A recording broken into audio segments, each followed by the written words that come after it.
Hey everybody, I'm Chuck. Welcome to Ross Recording Studios. Peace. Studio update. Kind of excited. 995 subscribers. I'm so stoked. I can't even put it into words how awesome that is.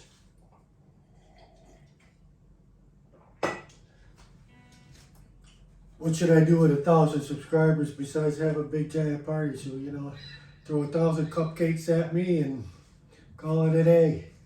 But got to do an update because I started doing some messing around with the positive grid and doing all these practicing, and all of a sudden I had this one riff and it was like, that was really cool, so I'll get into that in a minute.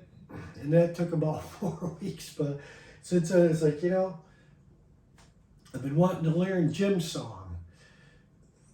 I'm still here, and it always was a great song, and I'll listen to it on Treasure Planet, and it kind of sounds really difficult, and put it on the guitar tab, and it's tricky. It's not really sort of say difficult, but it's like getting the repetition down so you don't mess it up is really kind of interesting to do it. But that's like learning any song. You learn it, you practice it, you play it.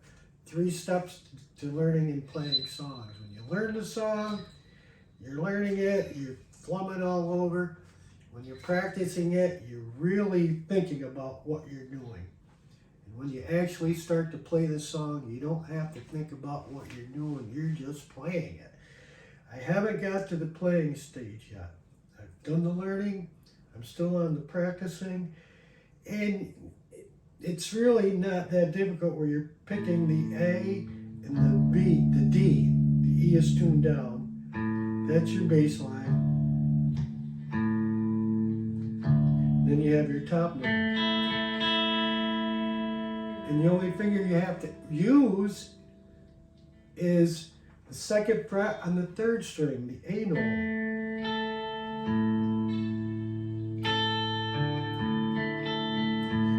And I found that, excuse me, I like to use my 3rd finger. That way I'm in position. There is another run down. Did the same thing for the whole song, that would be boring. So you have the, and it's just one finger, so that kind of makes it, you're doing this whole song with these 4 strings, and your one change is 1 finger added in. Using the hinge, you do not have to lift this finger up. That makes it even easier, so you're just adding a note.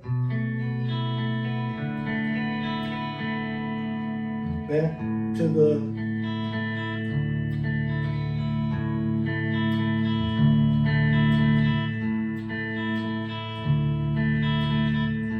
sometimes I let the E ring when I'm playing back to the A.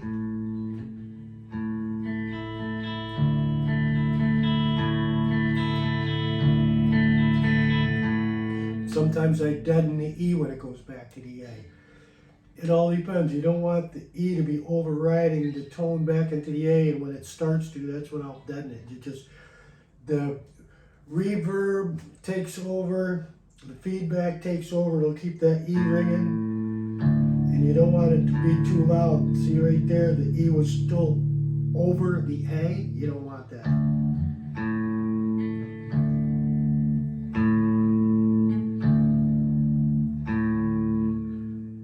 Sometimes it doesn't, sometimes it does. And then you can add on your effects.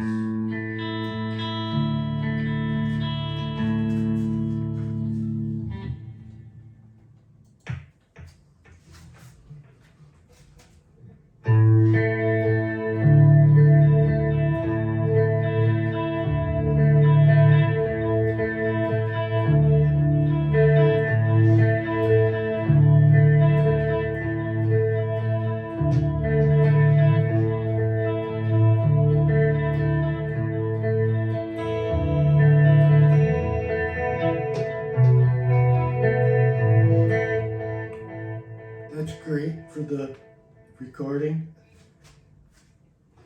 I